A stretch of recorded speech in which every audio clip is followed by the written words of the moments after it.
Masakit. Isang ina na pilit bumabangon, lumalaban dahil may umaasa pang mga anak. Pero dahil may malubhang sakit, hirap siyang magampanan ang pagiging ilaw ng tahanan. Malaki na raw ang ibinagsak ng katawan ni Imelda, kaya hindi na raw siya makapaghanap buhay.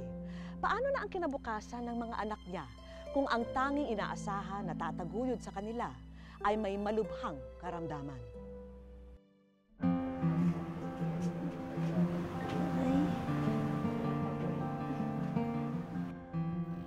Siya si Imelda, 39 na taong gulang at isang byuda. Mula nang mabalo, tinataguyod niya ang 3 anak sa pagtanggap ng labada. Pag kumikita po ako ng 500 sa isang linggo sa paglaba, bumibili po ako ng biskwit pang isang linggo nilang baon. Yun po. Tapos, ano lang naman po sa Mado, magkano lang naman po yung pwedeng ibaon doon na pera. 5 piso. Minsan nga po wala eh. Kasi naano po sa pagkain. Pero nito lang Agosto, unti-unting binawi ang kanyang sigla. Isang sakit ang nagpabago sa kanilang buhay, ang liver cirrhosis. Sir, matagal na po ito eh. Hindi ko lang po inaano, kala ko lang po ulcer. Mahapdi-hapdi po siya rito. Kala ko ulcer. Hindi ko naman po akala magkakaganito ako eh. Bigla na lang po lumaki. Nung ano lang po ito, nung Ugos. Ngayon, halos hindi na makakilos si Imelda. Mabilis din ang kanyang pagpayat, pero ang kanyang tiyan patuloy na lumalaki at madalas pang kumikirot. Sa isang linggo, minsan 3, 2. Mahapdi rito. Halos ayaw na ring tanggapin ng kanyang katawan ang pagkain at gamot na inireseta sa kanya ng doktor. Madalas din siyang nagsusuka at hirap na rin sa pag-ihi at pagdumi. 3 maliliit na anak lamang ang tanging niyang kasama sa bahay. Sina Marceline, Edselyn at ang bunsong si Edgarlyn. Ako po yung nag-ano kala Edselyn, ako po nagpapaligo. Lahat po ako.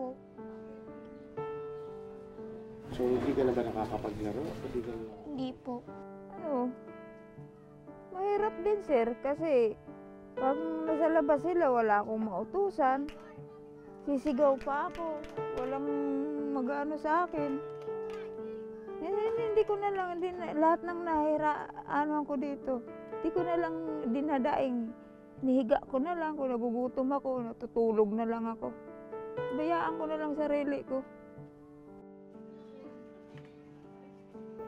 Buti na lang, mababait ang mga kapitbahay ni Imelda at sila malimit ang umaalalay sa mag-iina. Ano po, nung bago po yun, nung nakita ko nang ganun sitwasyon niya, nakikita ko po mahirap sila. Unang-una nahihirapan sila sa pagkain. So yun po, kung ginagawa ko po nun, nagdadagdag po ako ng pagkain para po kasama na po sila, kasahog na po sila sa amin. So pagkaluto, pinahatiran ko po sila ng pagkain. Gumawa rin sila ng paraan para makalikom ng halaga para mapasuri si Imelda. Nag-post sila ng litrato sa Facebook. Nitong nakaraang linggo lang, may dumalaw kay Imelda. Mula sa Samar, dumating si Gina Lynn, anak niya sa unang asawa. Nababahala na raw siya sa nababalitaan sa kanyang ina. Kaya nagpasya na dumayo rito. Siyempre naiyak po ako kasi nga po yung itsura niya. Halos di ko na siya nakilala kasi nga po yung mukha niya lubog na pati yung katawan niya sobrang laki ng pinayat tapos ang laki po ng tiyan.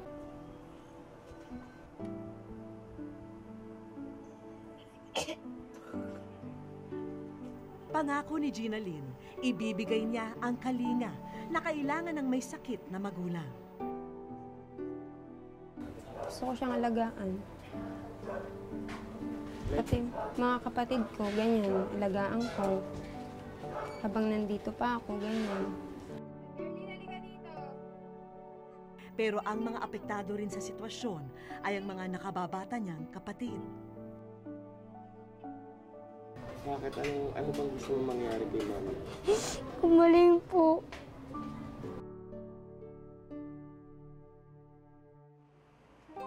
Sa mga pagkakataong ito, lalong nararamdaman ni Imelda na kailangan niyang magpalakas dahil gusto pa niyang maging ina sa kanyang mga anak.